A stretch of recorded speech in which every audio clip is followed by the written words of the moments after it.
আকর্ষণ হাফেজ মাওলানা আবরারুল হক আসিফ ভাই এখানে উপস্থিত।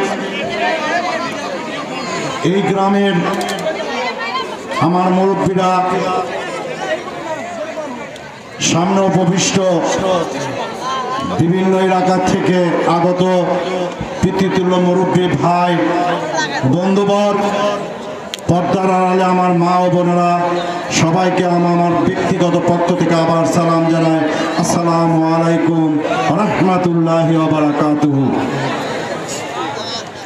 আসলে আমার তো মনে হয় না যে এত বড় ওয়াজ মাহফিল গাবতলীতে কয়টা হয়। যদি তার তিনটে যদি হয় তার মধ্যে মনে হয় এটাই প্রথম।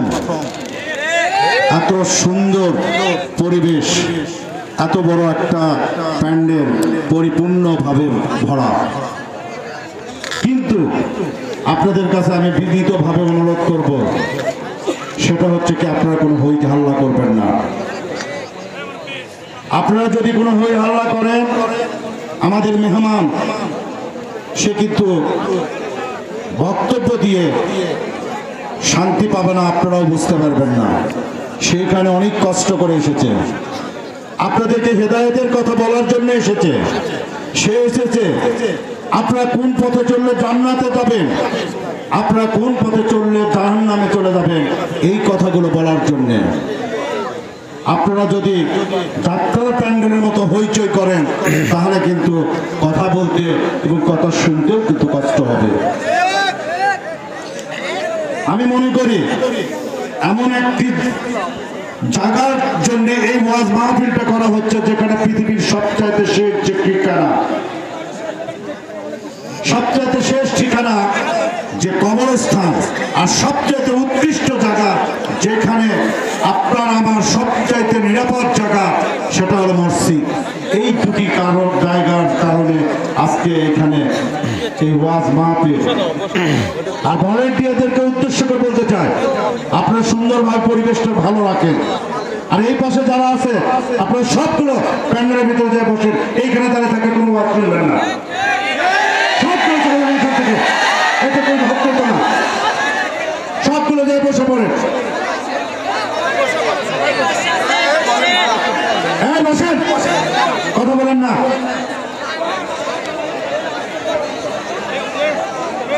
আর এই ওয়াজ মাহফিল নিয়ে অনেক কিছু ঘটনা আপনারা জানেন। আল্লাহর রহম ছিল, আল্লাহ এই ওয়াজ মাহফিলটাকে কবুল করে নিয়েছে বিদায়। আল্লাহ যদি এই ওয়াজ মাহফিল কবুল যদি না করত, এই মেহমান আসে কিন্তু বক্তব্য দিতে পারত না। এই ওয়াজ মাহফিল আল্লাহ কবুল করে নিয়েছে, যার ফজিলত আজকে এই ওয়াজ মাহফিল হচ্ছে। এই ওয়াজ মাহফিলটা আপনারা সুন্দরভাবে শুনবেন। আর আমি ব্যক্তিগতভাবে মনে করি আপনার মানুষ অতিরিক্ত সুশৃঙ্খল এবং সুন্দর মনের মানুষ। আজকে আমি আশ্চর্য হয়ে গেছি এখানে ধানের পাহাড় দেখে, আমি সত্যি আশ্চর্য। আমার মনে হয় না যে এইভাবে আমি ভিতরে ভিতরে মানে এত হক্তভম্ব হয়ে গেছি, যেটা কি 5,000, 10,000, 20,000, 30,000, 40,000, 1 লাখ, এটা মানে ওয়াজ মাহফিলে এত দান করে মানুষ খুব কম আমার জানা। আর আমি এই কারণে বলি, আপনারা দয়া করে ভালোভাবে শুনবেন। আমি আর সময় নষ্ট করতে চাই না, আমাদের মেহমানের কথা শুনবো। আমি যতক্ষণ পারি, আল্লাহ আমাকে যতক্ষণ দরকার আমারও কিন্তু তার ওয়াজটা আমি শুনবো কিছুক্ষণ, এটাই আমার ইয়ে। আর আমার পক্ষ থেকে, পরিষদের পক্ষ থেকে আমি আপনাদেরকে এই ঈদগাহ মাঠের জন্য 50,000 টাকা আমি দেব। আমার সামনে আমি 50,000 দেব। আপনারা কবরস্থানের 50,000 টাকা দেব। আপনারা আমার জন্যে, আমার পিতা আপনারা চেনেন, এই হাপানের সাথে সবচাইতে তার যার সুসম্পর্ক। আমার পিতা ইন্তেকাল করেছেন এবং আমার মা ইন্তেকাল করেছেন। আমার মায়ের জন্য, আমার পিতার জন্য দোয়া করবেন। আল্লাহ যেন তাকে বেহেশত নসিব করে, তার কবরে যেন আল্লাহ বেহেশতের হাওয়া পৌঁছে দেয়। সবাইকে ধন্যবাদ। আসসালামু আলাইকুম ওয়া রাহমাতুল্লাহি ওয়া বারাকাতুহু। এই বালিশ নিয়ে এসছেন, আচ্ছা নিচে দেন। জি, সম্মানিত উপস্থিতি, মাইক ম্যান আমি আসলাম হাঁপানিয়াতে। আসার পর শুনতেছি যে জলসা হবে না।